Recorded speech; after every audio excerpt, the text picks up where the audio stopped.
And welcome to this episode of Noted, where we talk about the Kenobi episode. I'm Eric, and this is Daniel. Thank you. I'm Daniel. You're welcome. I'm Eric. I know. Just last time you hosted, you skipped the intro, so I thought I'd remind you this time. Back him. No, I'm kidding. No. Okay, so we're gonna talk about the newest Kenobi episode, which is episode 5, correct? Four. Oh God. Okay. Are we on 4? Yep. Because 1 and 2 were all in Right. Okay. Ah. Meh. Yeah. What were your thoughts? Overall, I liked it. I'll say that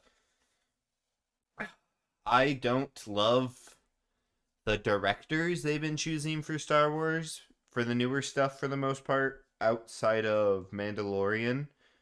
I feel like the directing's been a little weak. Like my two biggest complaints with this episode are, I personally feel, all on the director. Yeah.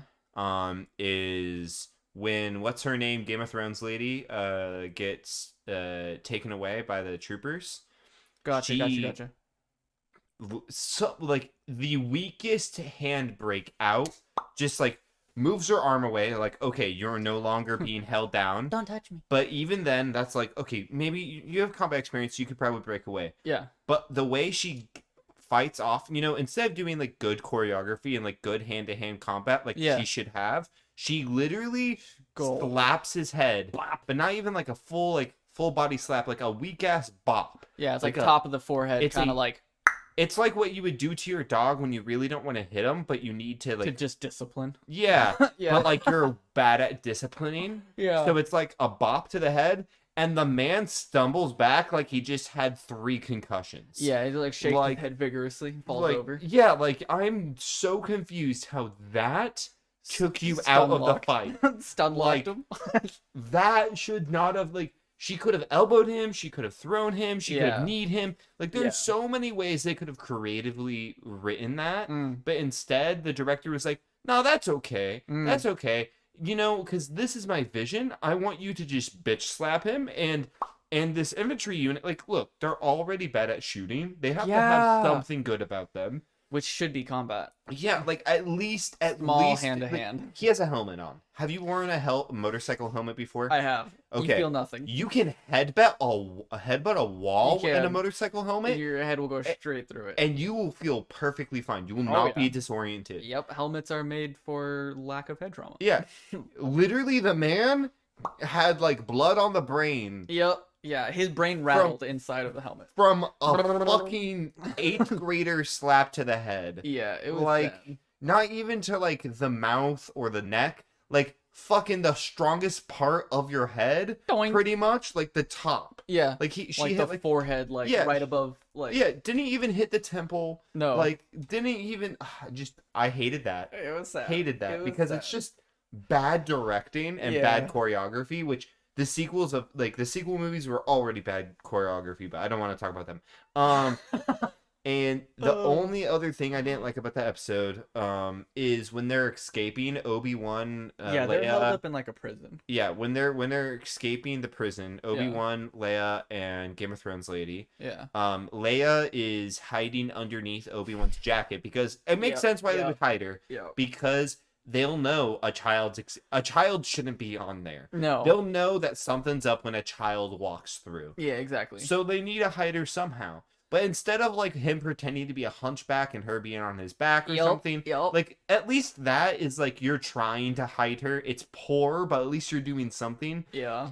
They're literally, she's on his hip. So he has like a growth on his hip. And then but 2 extra legs. You can see her legs. Yeah. He's not an alien. Nope. He's a human. And and his disguise is just a trench coat. Yeah. And then an officer's hat. Yeah. That's it. It's so bad. It is. It made horrible. Me laugh out loud.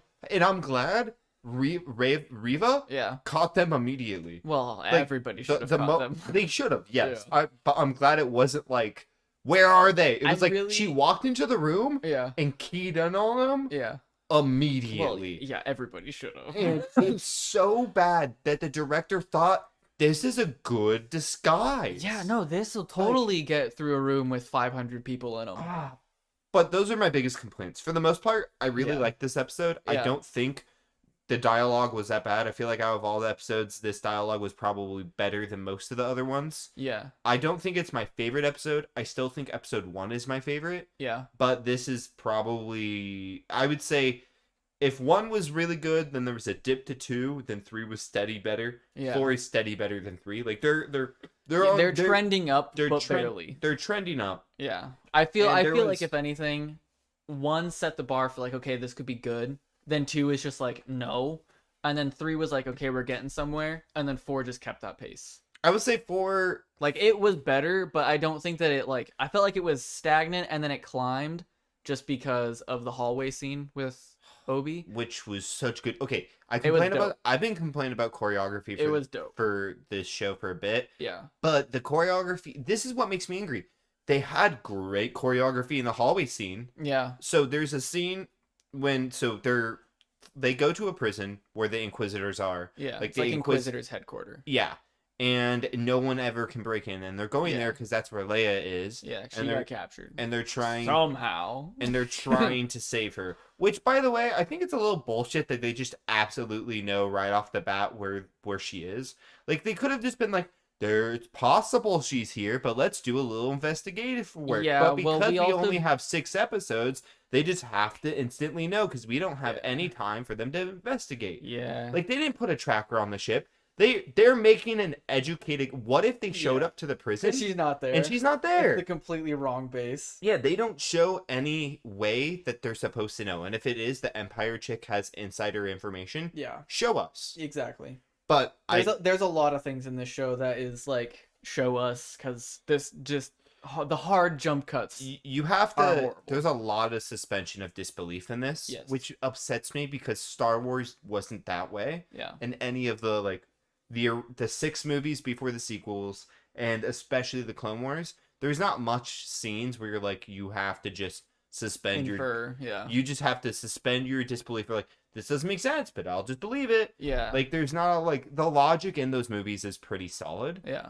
And I feel like they've just been really relying... Kind of magical force ability. Relying on you just being like, oh, it makes sense, it's Star Wars. Yeah. But yeah, so they show up to prison to save Leia, and while they're escaping, do you want to describe the hallway scene? I mean, yeah, it's just man gets pinched in a hallway. Both sides. Oh, what do I do? Shut a door.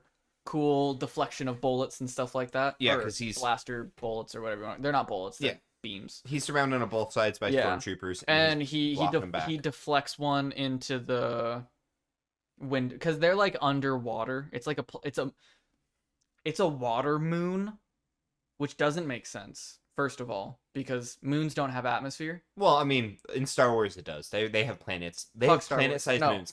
Endor? Remember the Battle of Endor? Yeah. That's a moon. Fuck Star Wars. For them to call it a water moon, they should have just called it a water planet, because when I think moon, I just think no atmosphere, rock. You think of real moons. Yeah. Not Star Wars I think moons. of space. I think of space. Yeah. Star Wars is in space. Yeah. So when I hear moon, I think of a desolate wasteland. I think of our moon. This is when suspension of disbelief is needed and if used properly. In situations like this, it's fine. Yeah. It's situations when it's like straight in your stupid logic. Yes, like this, in your face. This is like, okay, look, science doesn't need to matter because it's a fictional world. This isn't story writing logic. Exactly. Yeah. But yeah, he's on a water moon, and he's deflecting a bunch of blaster bullets. And he deflects one into the water, like the glass, because, you know, glass underwater makes sense. Yeah, dude, they want to look at the special fishies. No. And it cracks open, and then he's, like, holding back the water with the force. While he deflects a bolt into the... thing to close the door. Yeah, into, like, the panel to close the doors. And then they're somehow pulling it open. Yeah. Well, regular men pulling open a sealed locked door. Well, it didn't seal all the way. It barely. I'm assuming like somehow they wedged their fingers into it. No, I'm assuming that when he shot it, it was like partly closing and they got their hands in it. Malfunctioned, and that's what caused the mechanism to start closing. Gotcha. But because it was broken, the mechanism didn't fully close because it's been damaged. Yeah, but they were still shooting him, and then the water breaks and all that jazz. So then he force pushes on the water, and then he directs the water crack. He directs the crack. Yeah. Which crack. He directs the crack and therefore part of the water. But he directs the momentum towards them first. But it's all water. Yeah. And force. And then he runs away. And I love that because I feel like so far the show is really undervalued Obi in like every way. Yeah. Like I get it, he's a traumatized person. Yeah. This isn't old Ben yet. Well, he's working towards old Ben. And I totally understand why his lightsaber work might be real rusty. Yeah. Like Vader, that lightsaber fight, I expected that type of thing to happen. Yeah. Because I can see that. Even in the comics that were canon before Disney bought Star Wars, his lightsaber fighting was booty. Yeah. When he got to Tatooine and was just watching Luke. Yeah. But it's where his force powers were like double what they were in the prequels. Yeah. Because that's all he trained was the force. Exactly. And in this show, they got the first part right where his lightsaber stuff is uber rusty. They should be horrible because he's been out of touch for 10 years. They're rusty for sure. Yeah. Like it's still like, you lived your whole life practicing it, so he still has like the general basis there. Yeah. But if he were to get in a lightsaber fight, he would lose. Yeah, he'd get clapped. But like his force power should be stronger. Yeah. And I get the argument they're using is like he doesn't use the force because then he'll get found out. Yeah. But also he's supposed to be. They even show in the first episode that the part of the prequels when Yoda's like, I have other training. Yeah, other training. And he's like trying to reach out to Qui-Gon in the first 2 episodes. So it's like, why aren't you highlighting that more? Why aren't you started to and then you stop that plot line? Like, are you not gonna? And that's why this episode I feel like has done him more justice in that way. I would agree. Like he uses the force to make a noise in another direction to get 2 stormtroopers to go a different way instead of looking for him because he almost gets found, which I thought was super cool. I thought he was gonna mind trick him, but also I'm totally cool with him doing that. I am too. We'll get a mind trick. If we don't get a mind trick, I will be shocked because mind tricks are his thing. I don't think we'll get one. But I was so happy. I don't think we'll get one. I think we'll get at least one. Like I feel like they're gonna do it. Like this isn't. What if that's like the ending scene of the show? Like, there will be another season. They have to trick the audience to think that there will actually be another one, but there won't be.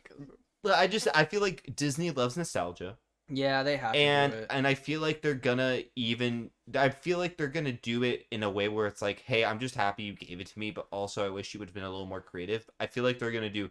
These are not the droids you're looking for type of bullshit. Yeah, but I hope they do. But I want him to just do a mind trick in general because he always does mind tricks. In every movie Obi's in, he mind tricks someone. Yeah, he needs to. That's his thing. Yeah, and so he does the force little thing to distract them, which I was like, that's creative. That's using your force knowledge. I don't care if you're uber good with your lightsaber. Yeah. And then he stops the water coming in, which I thought was a really cool scene and demonstrates that he still has oomph with his force powers. And I liked the scene in the hallway because I feel like it was strong enough to show like he's back on the bike, he's using his knowledge, but he still looked rusty. Oh, like, of course. Clone Wars Obi would have like won. The first deflection on each of them would have been a kill on the other side. Yeah, he would have just been deflect, kill, deflect, kill, deflect, kill, deflect, kill, deflect, kill. Done. Yeah. Revenge of the Sith kind of stuff. Yeah, or the droids. Or like deflect, kill, throw you with force, deflect, kill, deflect, would kill. Have been nice. Like he would have cleaned it easy, and like he did clean. Yeah. But it was he got overwhelmed. He had to use effort to do it. Like it obviously looked like he was kind of struggling. Like he was like. Okay, this is how I do it. Yep, okay, this is how I do it. This is how I do it. And you could tell like he was gaining confidence throughout that scene. Like at that in one of when he starts to get overwhelmed, there's like 2 waves that come in, and when the second wave comes in, he does like a back deflect. Yeah. And deflects it back at the dude behind him, which was so cool. And it was nice. Once he kills all of them, he does a cool like lightsaber twist like he does in the prequels. And I feel like that is just him, like, showing like, okay, I'm kind of getting back into it. knocking that rust off. Yeah, take the training wheels off, kind of thing. So I like those things about it. Yeah, I liked the hallway scene. The only thing that I didn't like about it was the part that was the coolest part was the water, like the holding back the water. The only reason why I didn't like it is because the whole show has been him kind of struggling to use the Force besides catching an 80-pound 10-year-old, you know? Yeah. And then even at the beginning... Wow, you're assuming she's 80 pounds? I mean, I'm just talking I feel like that's maybe 75, maybe, I don't know. I feel like 80 is a good number. But no. Yeah, I didn't just say shit. No, like, I liked the water scene. The only thing that I didn't like about it was that at the very beginning of the episode, like, he comes out of like a vat to like heal himself from Vader burning him from the last episode. The back of the tank. Yeah. Yeah. And then he's like on the ship to go to the prison, and he's like trying to move like a little metal piece, and he's like struggling to move something the size of like a phone. Yeah. And then 15, 20 minutes, 30 minutes later, he's like holding back like thousands of pounds of pressure behind an underwater layer, and then somehow he's protecting people. But which I feel like is a mental amp. It is. It is. Yeah, It just makes me go lack of inconsistency. Yeah, no, I agree. Yeah. I didn't notice that scene until you pointed it out. Yeah. Because let's say hypothetically that scene wasn't in there. Oh, it would have made more sense for him to be able to do that. 100%. Because the last time we see him use the Force is catching Leia. Yeah, and it makes sense. Up until that point, up until that scene, they demonstrate that it's not that he can't use the Force. It's that he's just rusty. No, not even that. It's that he's choosing not to use the Force because he wants to hide. Yeah. It's obvious he's rusty with the lightsaber. Yeah. But whenever he does use the Force, it's like, okay, that's... Yeah, I'm just trying not to because I'm not trying to get found. Yeah, they don't show rustiness with the Force, really. No. Up until that moment. Yeah. I didn't notice that. The way I would explain that, which obviously this is taking some inference, which is just already bad writing if I'm having to justify certain things. Yeah. But I think part of the two reasons they showed that, I don't know why they showed that scene. They didn't need to. I think they just showed it because it was like he's weak healing kind of thing. But yeah, I like when we were watching it, the way I explained it is I think that the reason they showed that and the reason he couldn't move it wasn't that like he's weak with the Force, but he literally just got out of back the tank probably within a couple hours. Yeah. And he's still like healing. Yeah. And he wasn't in a life or death situation where he needed to do it. Yeah. And I think part of the reason why he was able to hold back the water is just straight adrenaline. Straight adrenaline, and Obi-Wan doesn't give a fuck about himself. That's been shown. If he had self-pride at this point, he wouldn't have been cutting meat. He would have saved people.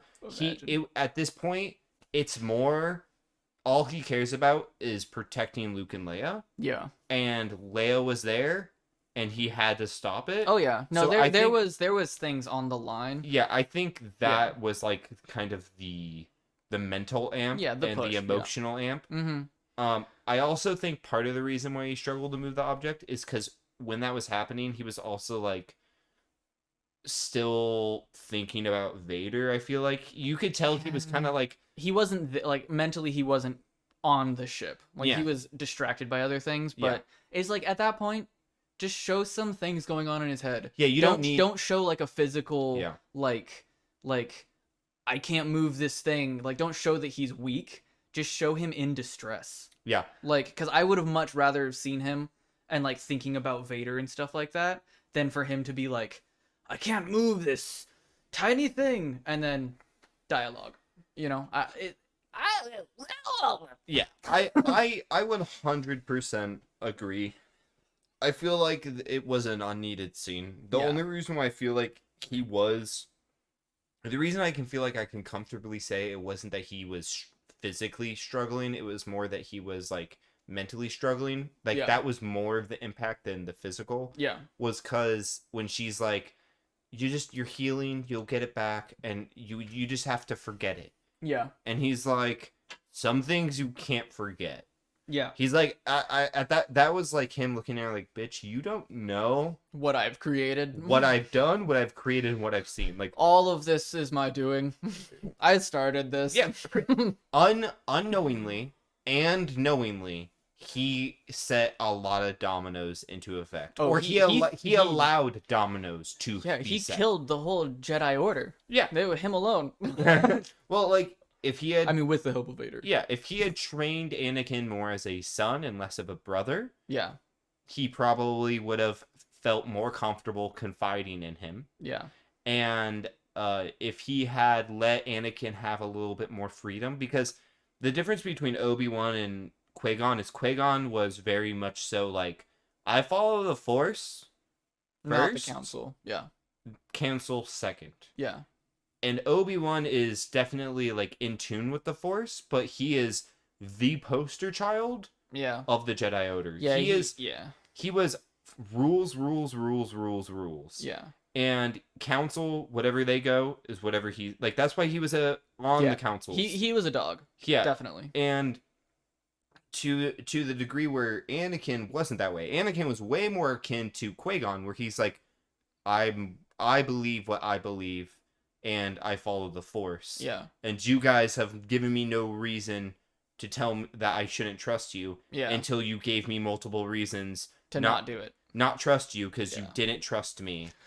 Big conspiracy. The Council killed him. Well, I mean, the whole prequels are pretty much just showing the Jedi Order being blind to the truth. Yeah. But that's a video for another day. No. No. Solo Daniel video talking about the prequels for 30 hours. You know how to upload things, bro. Yep. You're good. But yeah, I agree though. They could have done more with that scene. Yeah. I do really love the opening scene to this episode when he's like in a daze, like when they're both in the tubes. Yeah. And like odd like Force talking to each other. Exactly, because so just like Rey and Kylo.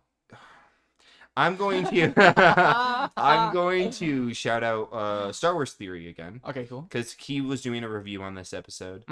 And he was talking about that scene specifically. Yeah. And the juxtaposition between the two. Yeah. So Obi-Wan is dying and super fatigued in that scene. Yeah. Like, he is extremely injured and needs to be healed. And so he's put in the back of the tank to be healed. Yeah. And he's uncomfortable. He's unconscious. He's really like... in a daze. Yeah, he's not in control of his surroundings. Yeah. Where Vader... That's his home. The only time Vader's pain is eased at all is in the back of the tank. That is his home. Yeah, because when he's in his suit, he's in pain. Not only is he always in pain, but his suit is made to cause him pain. Yeah, it's to make him rage. Yeah, the suit is not meant to be a good suit. Nope. Sidious built the suit with multiple flaws so Sidious could kill him easily if he needed to, like shocking him. Yep. And then also Sidious built the suit to make him uncomfortable. Yeah, like, to make him a dog. Yeah, and so Vader, whenever he's in the suit, is not... It makes sense why he chokes everybody. That pisses him off. Yeah, dude, the dude is super edgy. Yeah, he's like, I don't want to be in this suit. I'm trying to get shit done. Yeah, he's like, I'm trying to get this done so I can go back to my water pool, please. Yeah, just let me go home. And so when he's in the tank... When you're at work. I want to go home. Yeah. And so when he's in the tank, he's at the closest he could be to comfortability. Yeah. And so, like, you have someone who... He's like, they already encountered each other for the first time in 10 years. Yeah. He's been searching for this. He toyed with him. And now, like, they're having, like, kind of like a Force connection in a way through the Force, like, visions. Because that's been established in the prequels, in the originals, and in the sequels, too. The sequels went really far with it to, like, straight, like, in the same room type of thing. Too far. Indeed. But they do that, and I really love, like, the fact that, like, Darth Vader now is just tormenting him and toying with him. Yeah, it's like, I know how to find you, mind. bitch. I know how to find you. He's like, hey, we're talking now, we're communicating. Yeah, welcome to my home. And he's like, and it's showing like, oh, you're uncomfortable? Welcome to my life. oh, I'm uncomfortable, but I'm comfortable in the uncomfortability. Yeah, you made me. And You chopped off my legs. it's just it's a great starting scene. Yeah, it's really, really, really solid. I would agree. There, this show has just been a very ups and downs scenario for me, being that I wanted it to be a lot about Kenobi, Yeah. and And it's been a lot about Kenobi in Leia. and extras that are important but are not important. Yeah. And I'm about it because, like, you gotta add new characters, you gotta add new people to love and all that stuff. But, like, I really wanted a show called Kenobi to be about Kenobi. Yeah. A lot about Kenobi, about him training in the desert. And then, yeah, going off and fighting bad dudes and cool stuff. But I just didn't know. Yeah. Said it a million times. I didn't know it was going to be not this bad, air quotes. I'm air quoting right now. This bad. But it's a lot. A lot that I would change and a lot that I love. So I'm very indifferent. And every episode I'm just like, I just hope it gets better. Yeah. That's every time the episode ends. I'm like, I hope the next episode makes this worth watching. Yeah, I'm really hoping they pick up the intensity the next 2 episodes. I mean, they should. It's really at a climax right now, like with Reva or whatever her name is. Tracking them. And, like, getting choked by Vader, saying, like, Yeah, we do not mess up. This is your last chance. Yeah. Like, if you mess up again, you're fucked. Oh, he was literally about to snap this lady's neck. And I loved, that was such a good scene. So, okay, they go to the hangar, they escape. She throws a bomb at one of the starfighters because 2 starfighters come down, attack the hangar, which I liked because it was the only way they were getting out of that situation. Oh, yeah. One of them covered while they got into the ship. That ship flew away. The other one was like, go, I can handle it. Yeah, the other one was like, I could kill her. I'm going to try to kill her. And then... It's like, no, leave. And then he started to fly away. She threw a bomb at it. Yeah. Which was cool. It wasn't even a bomb. It was like a power cell. Yeah. Anywho. And, she explodes, bitch. Yeah. And then it cuts to them on the ship. Oh, my God, my friend died, blah, blah, blah, blah. And then it goes to Reva and the other Inquisitors. Yeah. And it cuts to specifically... strong cut Vader, just not walking just in the room, not just walking, like stomping, like he is so pissed. You could feel man the way, with a purpose. Yeah, the way he was moving, he was so angry. Immediately walks into room, just like no hesitation, lifts her up off the ground, pushes her, starts choking her. He's like, "I told you, the next time you fail, you will die. No. I am done tolerating and then that's your where the writers failure." Yeah. And he's like suffocating her. Yeah. And I love that, like, he was no hesitation. She's like not even like, yeah, I know how to find him. Not even like gets the full word out. Just gets a partial word, like partially says, "I let them go." Yeah. But you could barely like she. Oh, yeah. Which I love too. Which is just showing how much he was fucking her throat. Sorry, how much he was joking. Very bad wording for no visual context. Yeah. How much he was joking her. Dude, you were watching the wrong Star Wars show. I was watching wait, you weren't watching it on Pornhub? No. And so how much he was choking her. And he like hesitates to let her throat go. And then just changes his hand like to open palm. Yeah, from aggressive choke hold to just, I'm gonna still keep you in the air. Yeah, I'm still keeping. Yeah, you're still fucked, but just in case. He's like, I have not decided not to kill you, but I'm giving you an opportunity to try to convince me otherwise. Yep. And she then says, I put a tracker on their ship, and he's like, are you sure? John Cena, are you sure about that? Yeah. He's like, look, I need you to be 1,000% sure that you think that this is gonna work. Yeah. And she's like, yeah, it will lead us to Kenobi. Kenobi's the only thing that matters, blah, blah, blah, blah, blah. Yeah, her whole motivation for living at this point, I must kill Kenobi. She really wants to make Vader happy, and she realizes she barked up a bad tree, because it's this tree that she barked up is 100% invasive as fuck. Well, not only that, but she's going after Kenobi's biggest rival. I mean, not I know who you meant, yeah. Vader's biggest rival. Yeah. So she's trying to win favor with Vader. But if you fuck up with this, it's not even like you fucked up a tiny mission. No, you die. You fucked up the number one thing important to him. Yeah, you messed up the only mission that matters. He's like, you've had multiple chances to capture him and Yep. you failed. He's Yep. like, I would rather you just not even attempt to do this. Exactly. And so she's like, yeah, no, I promise I put a tracker on the ship. And then it cuts to little droid buddy. Yeah, because when she was interrogating Leia, you know, fun scene. That's where I'll leave it at that. She's like messing with the droid. And of course, Leia always has the droid. Yeah. And she put the tracker on the droid. Yeah. Yeah. Dude, I'm kind of sick and tired of there always needing to be a cute droid in Star Wars. Like, I am too, man. Dude, at least when George did it, he just had one cute droid, and it was R2-D2, who was just in all 6 movies. Yeah, and not only that, but like R2-D2 wasn't really cute. No. He was like... He was funny. He was... Not only was he like him and C-3PO, because there's, of course, package deal. Yeah. Not only were they comedic relief, but they were also like not important.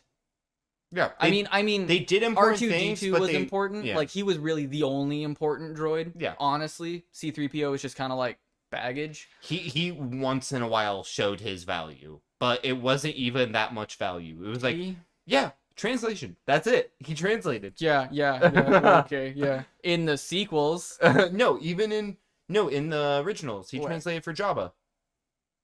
Fuck him. Anywho, yeah. I don't like the whole droids. I don't like it.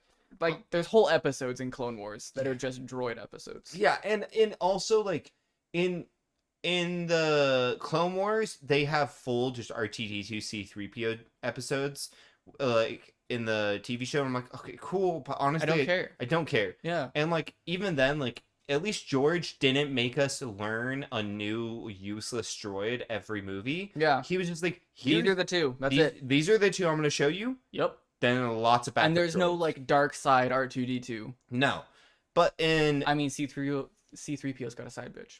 Silver. Yeah. Lives in Bespin. But the new movies and the new TV shows R2-D2 literally in the sequels BB-8. That's what I was saying. In the sequels, BB-8 shows up as their new R2-D2. cute droid. And then even in episode 9, they find another cute droid.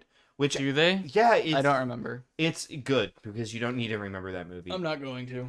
And then they have another cute one in there. And then I think in Mandalorian, he hates all the droids for good reason. So they don't really show a cute droid, and the only droid they have is the assassin droid. It's a murder robot, which I love. That's not even a droid; it's a robot at that point. Yeah, and then now they're just like another cute useless droid, but this one's even more useless than the at least BB-8, R2-D2, C-3PO have functions that are practical. This one's just a play toy. It's just a toy. It's literally just a toy. And not only that, but it's now Terminator.